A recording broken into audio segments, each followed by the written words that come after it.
Olutalo nga luwedde tuliyambale ngule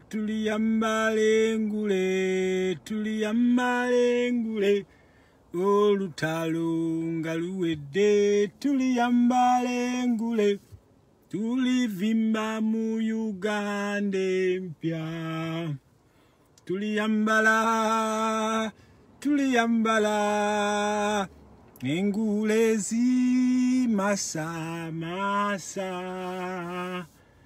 olutalo nga luwedde tuliyamba engulezi masa olutalo nga luwedde tuliyambala engule tulivimba mu Uganda empya. Okay. Mbalamusiza bannayuganda bannange, simanyi oba kuliko bannayuganda abandaba okuva ewaffe Buganda, okuva ewaffe Uganda. Bw'oba ondaba ng'ova Uganda, please mbadde nsaba oteekeko wano 256, just 256. Bw'oba ondaba okuva Uganda, njagala oteekeko wano 256. Okusooka njagala okusooka okuba disclaimer jengenda okusooka okuba nti unlike live videos endala, live video eno eyinza okuba nga egenda containingamu some strong language, unlike videos endala zembadde nkola. Live video ene yinza okubaamu strong language. So please viewers oba abalabanga temwagala kuwulira strong language, please mbadde mbasaba mu staying away. Iyo disclaimer je njagala okusooka okuba. Ekyokubiri, yes, Jane nkulabyeko, njagala buli omu alage nti kola ki ali bw'oba ova Uganda, just kola 256. Then bw'okola 256, then awo nja kutegeera nti ova Uganda. Then okusooka nsaba musharinga video eno. Bwe musharinga video eno kigenda kunnyamba nnyo. N'ekyokubiri nsaba mukwate ekkalaamu n'olupapula. Ebintu bino nabikolanga mabega wali bwe nabagambanga nti mbadde mbasaba bwe mubanga mujja okundaba mukwate ekkalaamu n'olupapula, such that nti kojja omugezi, kubanga omuntu gwe tulwanyisa bannange Museveni agenda kututta. Bannange bw'oba omanyi nti tugenda kujjako Museveni, kino njagala kukibagamba, temusuubira nti tugenda kujjako Museveni on a silver plate. Abagenda okulama bagenda kulama, abagenda okufa bagenda kufa. Museveni agenda kututta bw'aba atustavinga, agenda kututta in secrecy, agenda kututta in public. Chovola banga muwulirize nnyo anthemu yaffe. Anthemu yaffe egamba nti olutalo nga luwedde. Anthemu yaffe etandika nti olutalo, tetandika nti okulonda, etandika nti olutalo nga luwedde, meaning tuli mu lutalo. Bannange bana diaspora, ate nga mwe musingako kano okundaba, bannayuganda batono nnyo. Museveni ono yatumastaringa engeri gye twali tulwanamu olutalo lwaffe luno. Bwe yatumastaringa n'amanya nti olutalo luno luyimiriddewo kusooka ku Bobi Wine, Honorable Kyagulanyi. Luno olutalo lwe tuyimba nti olutalo nga luwedde luyimiriddeko ku Bobi Wine. Ekyokubiri, luyimiriddewo ku internet ne kamera. njagala mukwate kalaamu muwandiike ebigambo bino. Luyimiriddewo ku internet, luyimiriddewo ku kamera. Ekyokuna luyimiriddewo ku ffe ba diasporans. Ffe abantu abali mu diaspora, oba oli Kenya, oba oli Sudaani, oba oli Malawi, oba oli Philippine, oba oli Luddawa. You are a factor in this war. Mbadde mbasaba muntambulize video eno naye njagala nnyo mukwate kalaamu. Kubanga tutuuse ku turning point. Turning point gye tutuuseeko nti ku bintu bye tulwanyisa ku tools ze tetulwanyisa. Ndi mu mmotoka muno mundaba naye emmotoka eno etambulira ku magulu 4. Ne singa bukeera ku makya okugulu okumu ne kuvaako. Emmotoka eno egenda kubanga tetambula. Struggle yaffe tetambula simply because Bobi Wine ali under house arrest. Bobi Wine ali under house arrest. Atenga fefe na fena tetuyinza kera kumacha ne tubuuza lwaki ali under house arrest. Because all along atenje badde mbasaba nnyo mu abantu ba people power mwawukaneeko kuba n'aba FDC simanya abaaki mumuyina okumindinga nti omuntu gwe tulwanyisa yaani.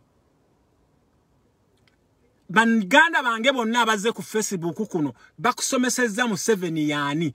Because before you fight Museveni, you need to know who is Museveni. Ne bw'oba tomanyi Museveni, you are going to say akalulu kajja mutwala. You are going to say Museveni follows the law. Museveni does not follow the law. Okiwulira? So Museveni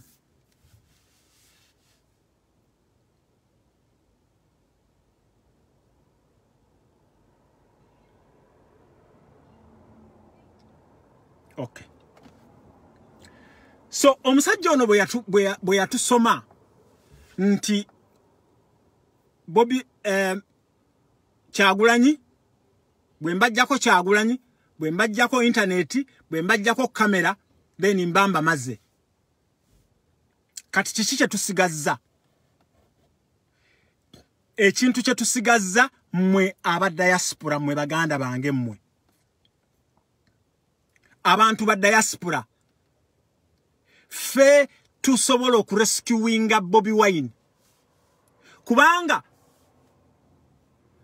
Bobi Wine bakamusiba ennaku ziryezi under house arrest. Museveni agaanye okuleeta ensonga lwaki amusibye. Era Bobi Wine atwitinze n'akugamba nti ebyokulya takyalina. Mukyala we yagezezzaako gendako mu nnimiro yabadde harassed. Era Museveni akyasendinga message nti ye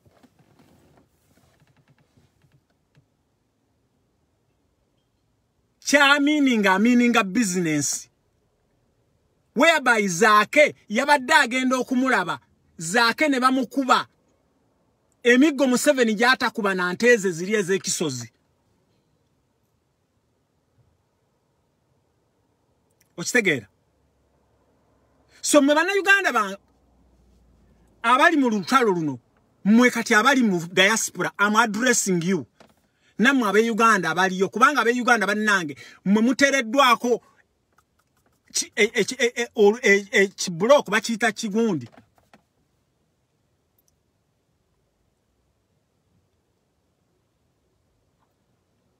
Museveni kyayagala kwe ku making sure nti abaleetako kye batuyita frustration. Okuba frustratinga.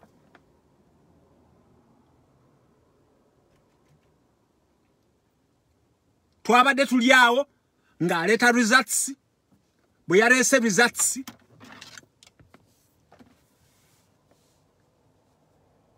ezo ze yaleese abasinga mwenna mwebuuza kyekino ekintu kye njagala muwulirize obulungi.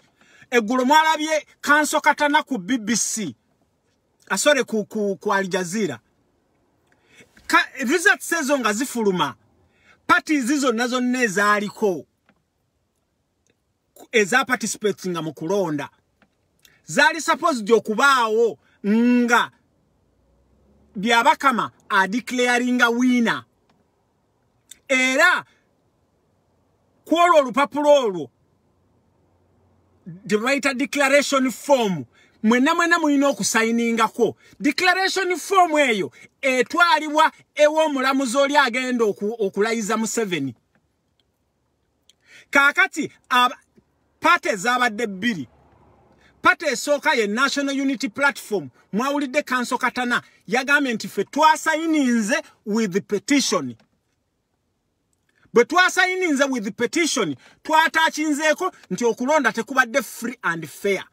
Cheche kisibya Bobi Wine. Mugisha muntu naye yatukoledde ekirungi. Naye n'atugamba naye n'agamba nti naye takkiriza. So ekintu kino Museveni ne bw'aba akola atya. Kwolwo olupapula olwo declaration form olwo lwebasubmitinze mu gundi eyo ow'omulamuzi oyo agenda okulayiza Museveni tasobola kumulayiza. Kati Museveni kyakola akola kye tuyita frustration. Frustrating Bobi Wine such that mu nnaku eze 14 abata forwardinga musango.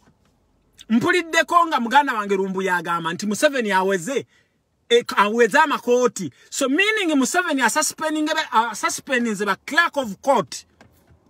Ba clerk of court yabo beba receiving emisango gino. Naye Museveni n'otamanya. Leave alone Magufuli. Kubanga Magufuli njagala okugamba Magufuli ayina ebizibu. Ate mwenna bannayuganda bannange mujja kwebuuza lwaki Magufuli akedde ku makya n'akongratulatinga Museveni. Magufuli ava mu kyama kye bayita kyama kya mapinduzi. Tanzania eriyo ebya endowooza ebigundi parties nga bbiri. Tanzania chama cha mapinduzi ever since omulundi Nyerere bwe yayingirayo Tanzania waliyo dictatorship je mutalabanga. Nzo omukyala afumbe wange mu Tanzania nenjagala okubagamba nti abantu be Tanzania naddala bava ku island ye Zanzibar balivinga into slave nga bazungu bano balwaba.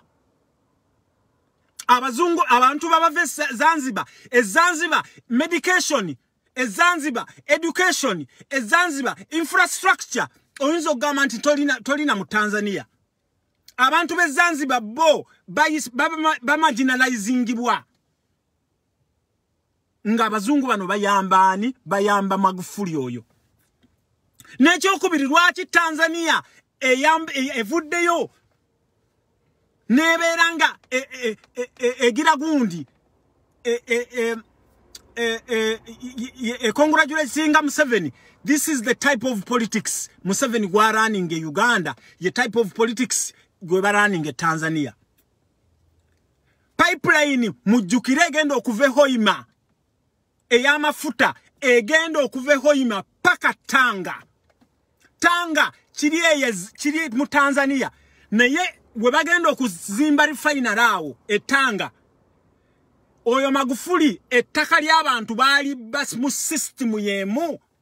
Abatanga bo balaba abali eno bonna era abantu abasinga mwenna abantu abasinga bemulaba abali ebweru wa Tanzania bava Tanga bava Zanzibar mpozi n'abazanzibar niyo musango mu Tanzania nti ava mainland ava Dodoma ava simanya wanga ali ene ebweru taliyo.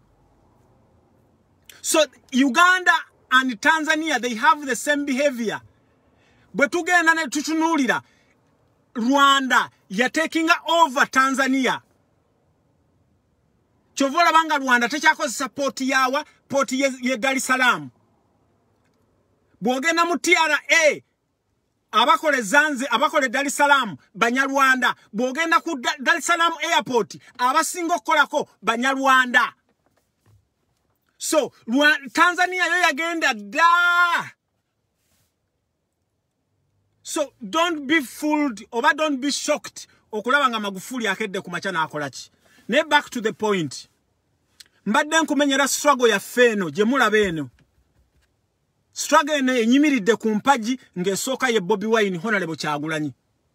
ng'eyokubiri ye internet ne kamera zaffe ng'eyokusatu diaspora ey'okunasole kati Museveni bwe yavaayo n'abagamba Museveni yavaayo wano n'abagamba nti I will deal with Kyagulanyi's followers by myself abasinga ne mugamba ayinza kukola atya so now this is what he's doing ekiri e Uganda singa muwulira ekiri e Uganda abo bonna banusufa bali mu kudduka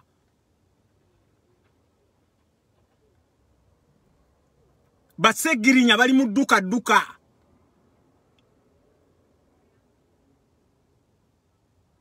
osegera so chichiwe wawe chituleka kati am addressing you diasporans njagala okubagamba be South Africa omulimu bagutandise naffe wano mu Europe wano nze kubanga wano Ireland ne UK twetwalanga kyekimu Museveni you started killing our supporters ebifaananyi bye mwalabye eggulu mwabirabye bwabanga bwana Charles Mpanga bwatyo bwafaanana kubanga nabagamba wano nembagamba nti Nubianly Mpanga Charles selector naye bamututeeka peeka Edmutwe abantu abali prominent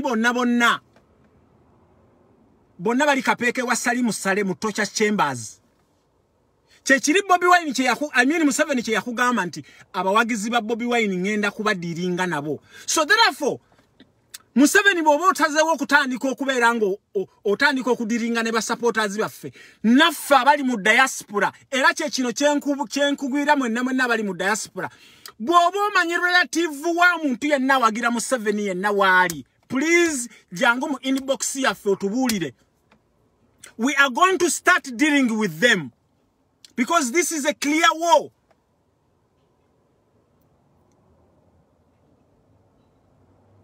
Osegera this is a clear war goja kuja wano ngambe stop your nonsense ne wallahi nja kukufuna woli gwe gamba stop your nonsense ne nga toli mu diaspora njagala kugamba gwe wenna nali mu diaspora bolabo muwagizi wa Museveni wali wonna no mulumba no mu confrontinga police ne bwejja ne kubuuza what is going on ng'omubuuza tolaba kigenda maaso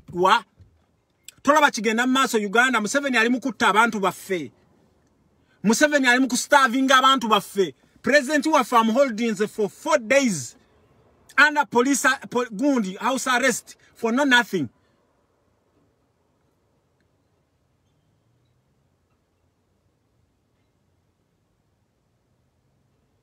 Osegera so Museveni kyayagala asuubira nti bwana awera kooti nga bwe tugamba empulidde Lumbuye bwagambye mbwaziweze for 14 days kubanga guno omusango kuno okujulira nti Museveni siye president kutwala another 14 days and actually 14 days to submit the case 48 hours okubeera nga omusango bagusala kati Museveni bwakeera kumacha na suspending aba clerk of court nga basegona kansubire kubanga enkya bwaba Museveni asuspendinze nebe banakola batya there is no way we mugenda kulopa musajja muno nenjagala okugamba Museveni there is no way wogenda okukkiriza ogambe mbugwe president kubanga teri nsi neemu kyovola bate wali nsi neemu imagine ne Rwanda okubaawo kwayo Uganda ye yagiteekawo nene Rwanda tenaba ku recognizinga tenaba kuweereza Museveni ki ngemwebaza Ostegera so Museveni ogenda kukola byonna byogenda okukola nenjagala okukakasa nti singa zine ennaku 14 ziggwako nowekera ku macha ne weerangirira nga ku declaration form kuliko signature za parties bili ezagambye elections were not free and fair Museveni there is no way wogenda okufuna obula help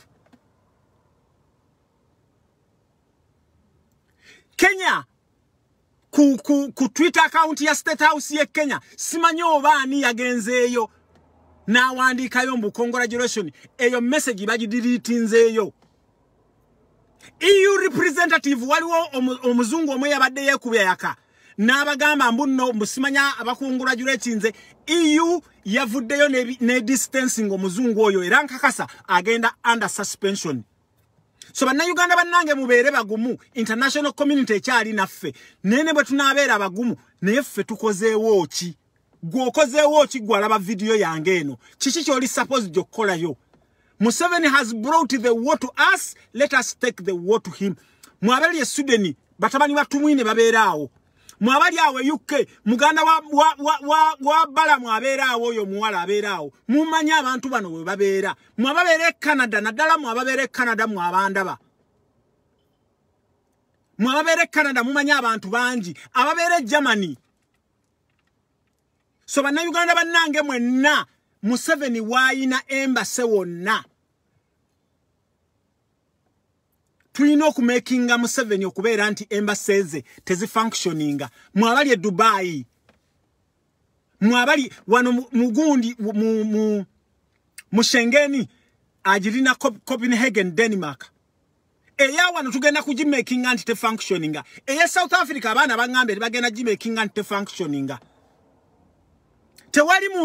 Tewali government yonna egenda kuvaayo ekubuuze why are you doing all of this? Mwe bannayuganda mwe muzanyise ebintu bino.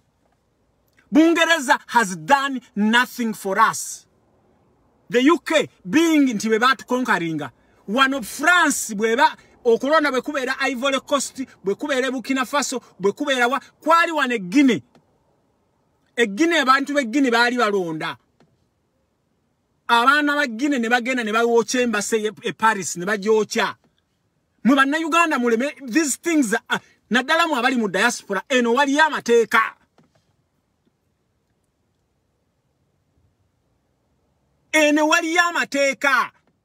So njagala okubagamba mwe mwenna abali wano mu Greater UK nga ntwaliddemu n'abali e Ireland mwenna. Let us gather together tulabe ki ekiddako. We have to make Museveni's government tegenda kufunctioning at all. Good enough, tewali international community yavuddeyo kugirecognizing. While we are waiting tomorrow, chiche kigenda maaso. Naye bw'abanga Museveni agaddewo amakooti. Nga ayagala kutugira agaane tukola ki. Bw'aba Museveni wawangudde free and fair. Lwaki gye wagambye Shema gye bakuwangudde 100%. Lwaki abantu ba Museveni tebali kugundi? Lwaki ba Museveni ne ku internet tebali kuno nga basindika message nga bamukongratulatinga mwabawagira Museveni mwabajja wano okutuvuma? Mukimanyi nti omusajja yabbye bubbi. Okisegera so mwe mugende maaso nga mukongratulatinga Bobi Wine. Naye kye njagala obagamba nti Bobi Wine yasadde yayituyirawo omubiri. So therefore fe naddala fe ab'omu diaspora it's high time naffe tuyiwewo omubiri. Museveni kye yali ayagala abantu be Uganda kati balaba NTV. NTV ku line mugirabako. NTV ku line kweri. TV ze Uganda ku line kuzo kweziri.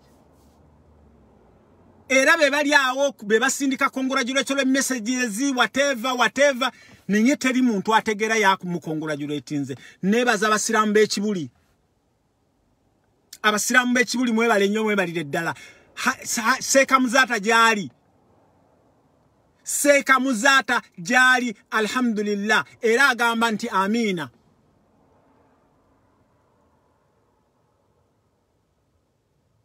Osegera naye abasira n'aba katuliki mwe simanya ba gundi ba Bishop Luwanga gundi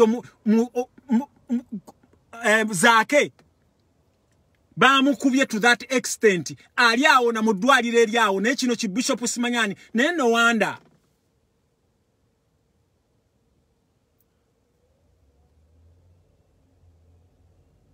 osegera no wanda so Bannayuganda bannanga ab'omu diaspora mwe ben addressing all kyetubadde tugira fe kati now Bobi engeri gyatuyiriddewo omubiri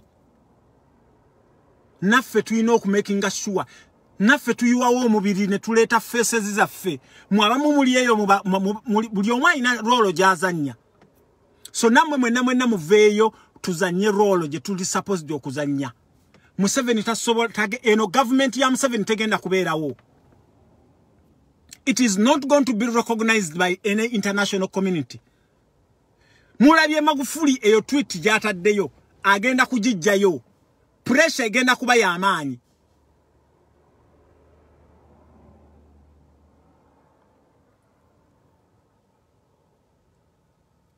Ukitegera? So please mwabali mu diaspora naddala mwabawangalira mu Greater UK, we can make a change. Mugulewo Twitter account muberenga mwatachinga bifaananyi ebyo byonna byonna nga mubisindika kubanga njagala bagamba kakati it is almost how many days since Museveni lwe yaggalawo internet naye Museveni tasobola kufunctioninga. The world is a global village kati ensi ogikera ku machano nebera ku simu yo tosobola kufunctioninga without internet. So Museveni ye bwabirowooza bwasuubira nti bwogulawo bwokochinga AK-47 n'okuba amasasi woti. Things are not simple like this. This time Museveni, you are not going to prosper.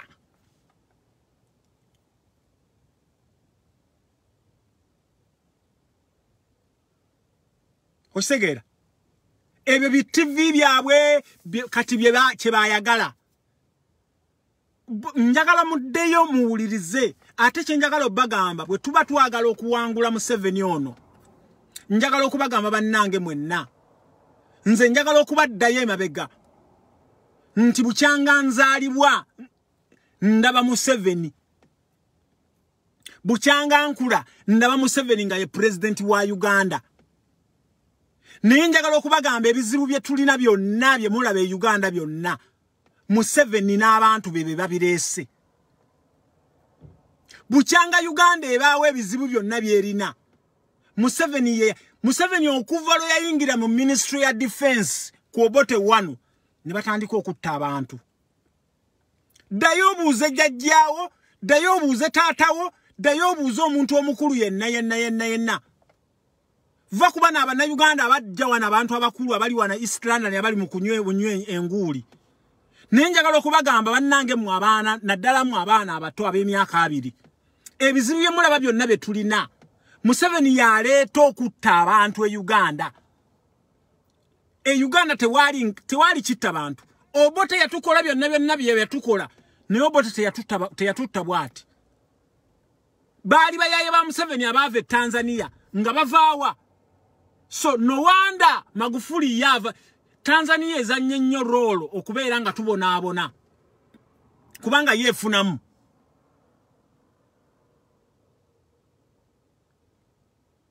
Okitegeera?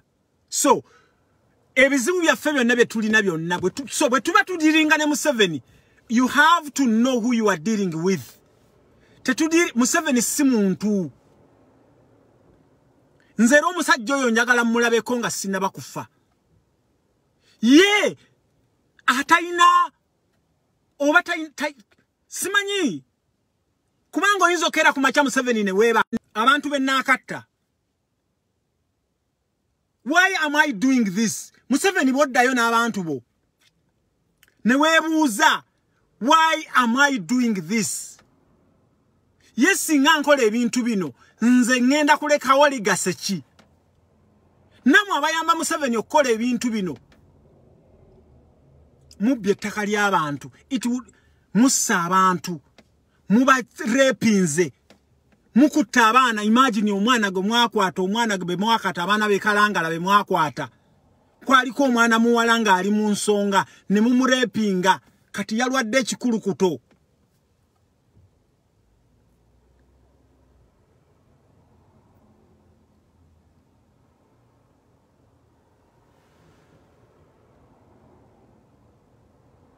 Osegera yalwadde ekikulukuto. So mwenna abawagira Museveni singa mudda yeeka mwekube mugambe bannange omuntu gwe tuwagira ye lwaki akola ebintu bino. Ffe temusuubira nti nno twagala nnyo okwogera Museveni all along ayinza okuba nga n'amaze ennyuma taganaaba kaguggwayo. Temulowooza nti ffe twagala nnyo okubeera awo ngeri twogera ku Museveni. Ayinza okubanga yenna awunya n'enkali. Temulowooza nti ffe twagala nnyo okwogera ku Museveni nti kiwamaanyi nnyo. Museveni is just a piece of shit. Museveni is just ye muntu agenda mu toilet n'apa mabbi n'amala n'akwatayo n'awunya. Ng'ate byakimanyi bulungi nti awunya. Museveni, you are just a piece of shit. Mbagambye nti live yange negenda kuba mu strong language because nebuuze engeri gye classifying Museveni muteeke muki kubanga n'empologoma bw'ogisange kuse wallahi ebeeramu naako obuntu. Waliwo kye baatukera ku makya Mungu kyova olaba ffe abazungu bwe baba batuclassifying batuteekamu a human being. Bwe baali batuclassifying tebaatuyita animal kubanga bw'ogenda ne bakuyita nti owaaye gw'oli nsolo owaaye gw'oli kintu kino owaaye gw'oli nki kino naye Museveni ogwa mu class ya human being. Omuntu bw'ogenda mu lulimi olwaffe Oluganda nammwe nkakasa mugwa mu bantu gundi ffe mu bantu tribe omuntu era omuntu abasajja bakugamba nti owaaye olinga nga atalina kabuntu naye wallahi n'okwata mukyala Babe Kyagulanyi n'omusibira ewaka bw'amala okumusibira ewaka omusibidde ewaka agenze ne mu nnimiro ye ayagala okugjayo ekyokulya nayo n'omugaana.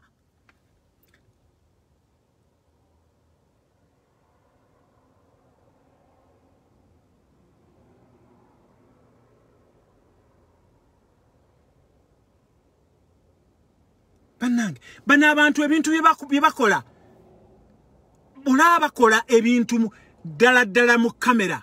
How about nga abana abasajja nga tebali kamera teziriyo bakola batya? Bano abasajja ebintu bye bakola wallahi njagala okubabuuza. Ebintu bye mukola nga kamera teziriyo mukola mutya? Bannange njagala kubabuuza. Museveni bwe mulaba n'avaayo n'akugamba Museveni okuvanya Museveni buli muntu awagira Museveni musiru. Buli muntu awagira Museveni musiru. Museveni n'okeera ku makya n'ogamba nti Kampala yonna NUP yagitutte. N'omanya nti basooka kulonda president oli bw'amala n'alonda member of parliament bwaddako naddako woman member of parliament. Ng'osuubira nti omuntu asobola okulonda Museveni. Njagala bannange mukozeseewo logic yawo. Nti omuntu asobola okulonda Museveni ate bw'amala n'ajja n'alonda Bashiru, bw'amala n'ajja n'alonda Seggirinya, bw'amala n'ajja n'alonda Joel Ssenyonyi, bw'amala n'ajja n'alonda ani? N'alonda Muwanga Kivumbi. Bannayuganda olowooza you think bannayuganda basiru. Bannayuganda kana akalulu bakakubisizza katinko. Era Museveni alina gye yabaddeeyo. Eyo gundi baganye n'ogireeta. Yabaddeeyo nga addressinga Abanyarwanda banne n'abagamba bannange mulaba Abaganda bwe baavuddeyo ne balonda mu bungi. Kubanga Museveni results entuuvu baazimuwadde. Museveni results entuufu azirina. Akimanyi nti abantu abasinze okkuba kyova olaba ng'obululu bwaffe baaganye obw'emukono Wakiso ne Kampala. Baganye obukola ki? Mwebale nnyo bannayuganda okubeera nga mwavuddeyo ne mukola ki? Museveni yabaddeeyo Banyarwanda badde n'abagamba bannange mulaba Abaganda be batutwala.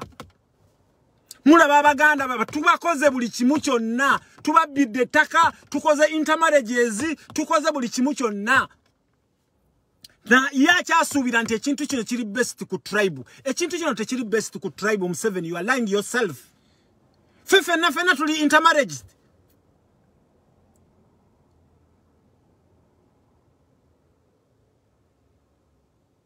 Ostegera. So, wenzizeyo wali ne mbabuuza. Gwakyawagira Museveni. Gwakyawagira Museveni njagala okugamba. Time is going to come. ate this time njagala bagamba olalongo mubadde mukola ebintu bino kati ovayo Museveni ogamba mbu international media international Museveni obadde oppressinga fa abasiraamu ng'okozesa abazungu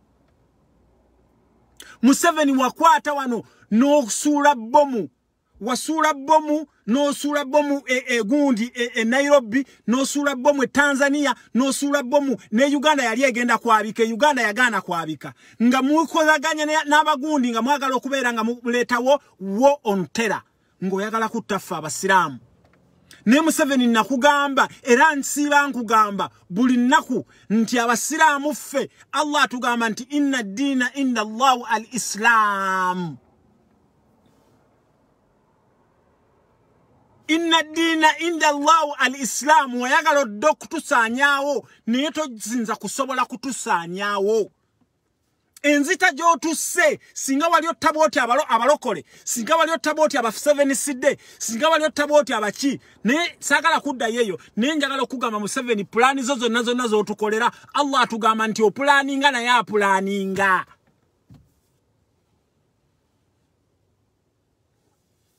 okitegeera so byebyo byonna bye weesibako bw'oba omanyi nti okulonda kwabadde free and fair then why are you still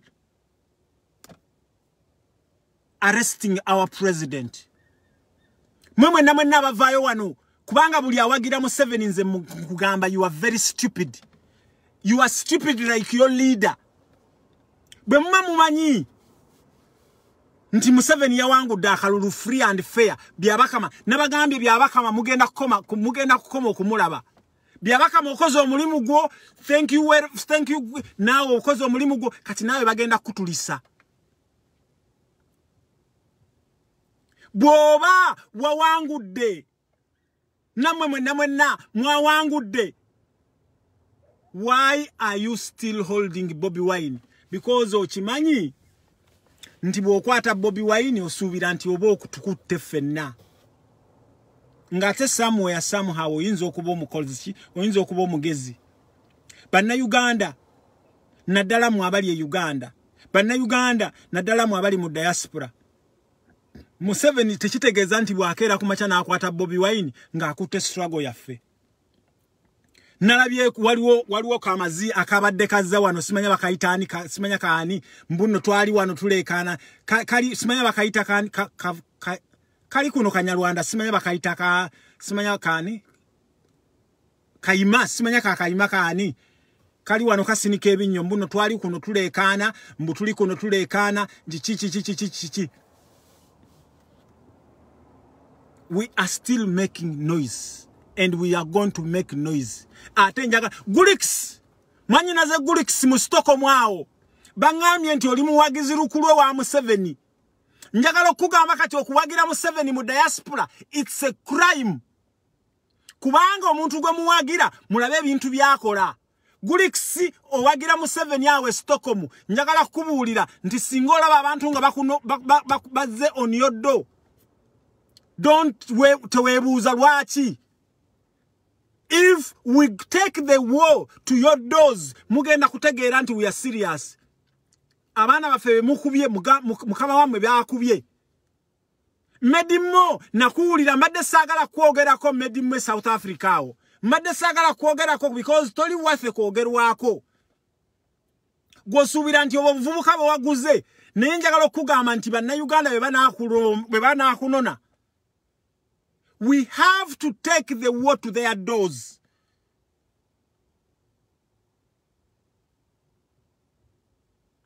Ochitegera tulina okutwala olutalo everywhere bannayuganda mwe muzannya Bungereza etusuuliridde njagala bagamba France wan ensize ya conquering beziba zikola ki bwe balabamu ebintu nga bino France ekera ku macha nekwata amagye France Bungereza singa ekwata amagye nega dispatchinga negagenda negakuuma Bobi Wine wali tewali nsi egenda jibuuza njagala okubagamba bannayuganda tulina treaties tuli ba member ba African Union tuli ba member ba East Africa bonna uhuru mulabe bikulembeze bitufuga Uhuru Kenyatta asirise busirisi bwati tuli mu treaty ya East Africa tuli mu treaty ya African Union tuli mu treaty ya gundi ya United Nations tuli mu treaty empitirivu nebo nabonna they are just looking at us so who is going to save us you alaba video yange eno gwogenda okwesevinga up until bwonalwana nobako kyolwana no that's when Omumerika lwagenda okulaba tosubira nti Omumerika talaba bino bigenda maso kubanga Amerika wano kubasiramu badduka emisinde mujjukira Amerika wano kubasiramu wano Museveni we balimba nti abo bwe mulaba abatabuliki abo be bali ku DF be bali ku terrorism baba Amerika badduka emisinde ne this time tebanyega na kunyega bakwata abana baffe abana 9 mukimanya abana abo be bakwata Kayunga bayinza obutaddamu kulabika ba Edimuntu abo bayinza obutaddamu kulabika ba Nubian abo bayinza okuddamu butalabika ate banna Uganda tulekerawo akatengo imagine abantu e Kenya bali mu kwekalakasa naye n'omuntu Facebook page ye nalema okuteekako just message banna Uganda mulekerawo akatengo Gare Williams olinga amazi bwobo ngamba mbu speak English kumanyoko do you think I'm English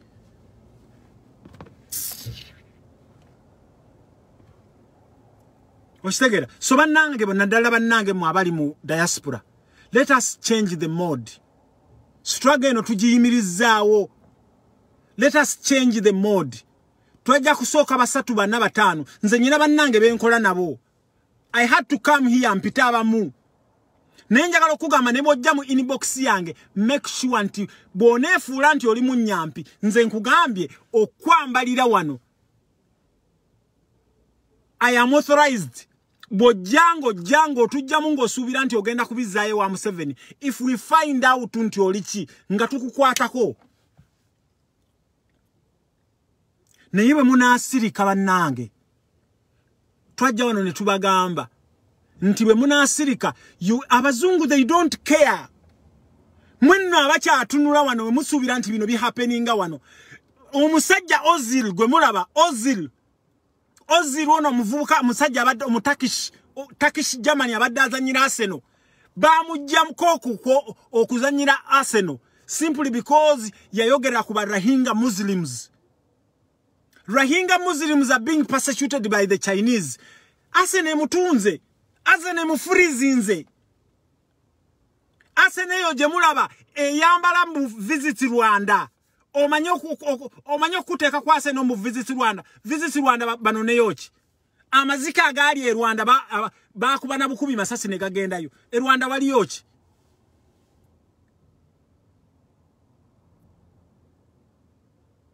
Osegera. So mwabali awo abakyalinda mbu abazungu bagenda kutuyamba. Abazungu bakuyamba when you have reached somewhere. Don't sit on your ass thinking that these white people are going to help you. They are not going to help you. Nafo kuja munsiza abe muno ne tubeeramu tolowooza nti bali somewhere obe Uganda, they are in Uganda baguddewo embassy zaabwe nti come we want black people in our countries. No, tukozesa magezi gaffe okujja wano okufuula kwaba citizen. Tukozesa magezi gaffe. Singa mumanya ekiri e Palestine, singa mumanya ekiri e Palestine, batta aba Palestine every day. Abakyala abazungu bali wano batunula butunuzi. Singa mumanye ekiri e Palestine, and that might come to Uganda. Kubanga Museveni akolagana nnyo n'Abayisirayiri.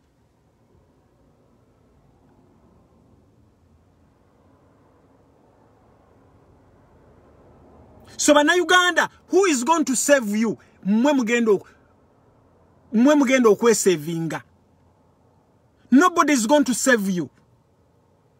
It's you yourself. Gwe andaba wano. Wadduke Uganda nge gundi togisobola. System togisobola.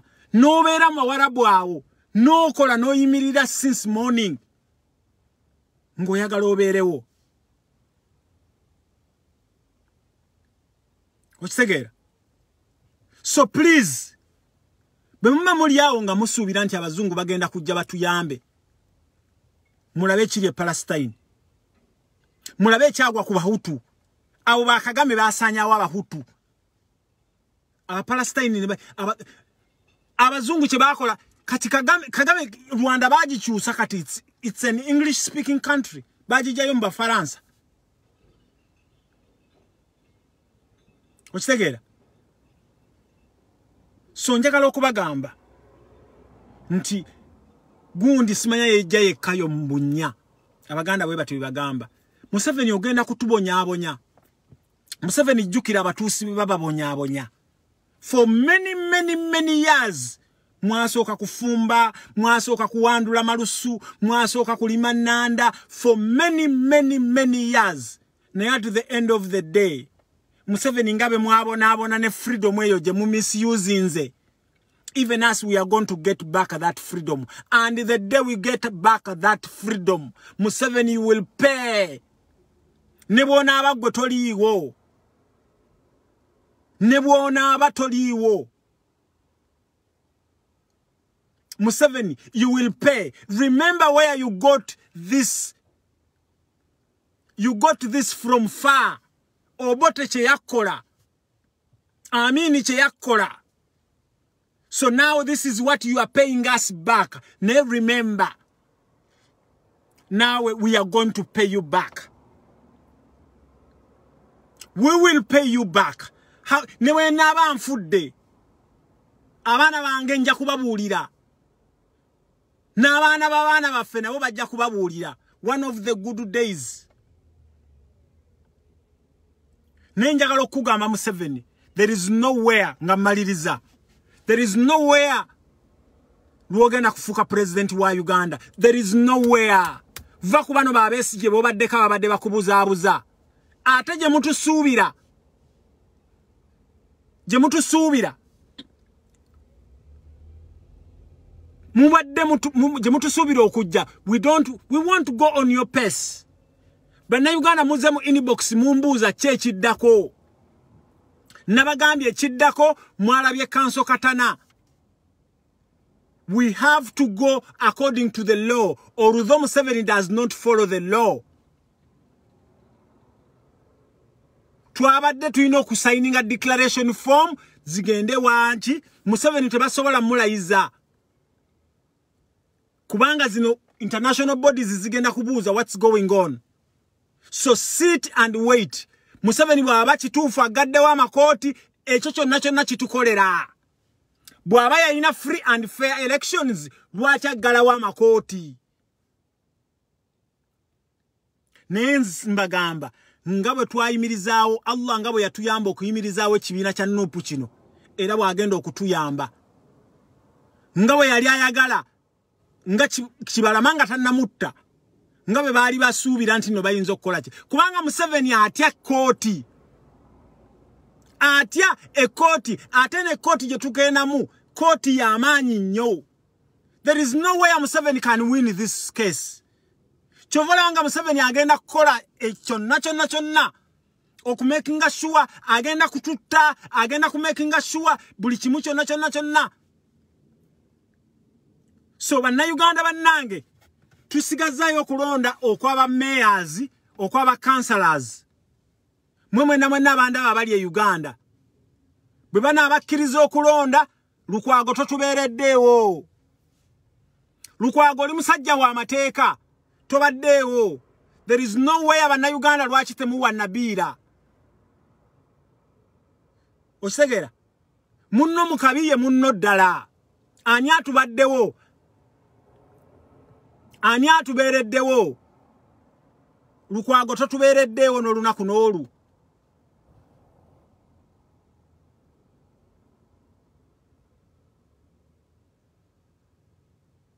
Osegera. So Museveni this time nkwano. There is no way awe mugenda kufuga banna Uganda. Mubadde mutufuga mubiri ebyekisiru. Nga mumala wano message najja n'abalimba limba n'agenda n'asigninga declaration form n'abagamba the elections were free and fair. Naye this time twa petition nzo kulonda tekwabadde free and fair. And there is no way awe basobola okulayiza. Okisegera. So banna Uganda mwenna abali mu diaspora. Please let us have a joint force. Nadala banna Uganda bawangalira mu greater UK. Let us have a joint force. Bana abasajja tubasobola bwe tubeera ne joint force. Naye singa tunakuzuula nti gwe toli naffe ne tuvuga ekintu kyaffe kino ne tukituusa, then gwe olaba bino tebikwatako. Abasinga mwefudde nti bwe mumali ku mirimu gyammwe, that's okay. Ffe katulekaane bwe tufunye kwa kabureke tujje tumatize abantu, naye time is going to come. Nze nalabako Museveni nga alwana newankubadde nali mwana muto. Nalabako abanyalwana nga baddayo ewaabwe. This is what they used to do, although internet teyaliiwo. Naye Museveni woddizaako internet wekaggweramu. Wajjako internet ng'osuubira nti ogenda kutukosa, naye woddizaako internet wekaggweramu. So please mwenna abajja mu inbox yange bampeereza ebiki, mwenna mumanye ekyokukola. Temumbuuza kiki kye tuzzaako.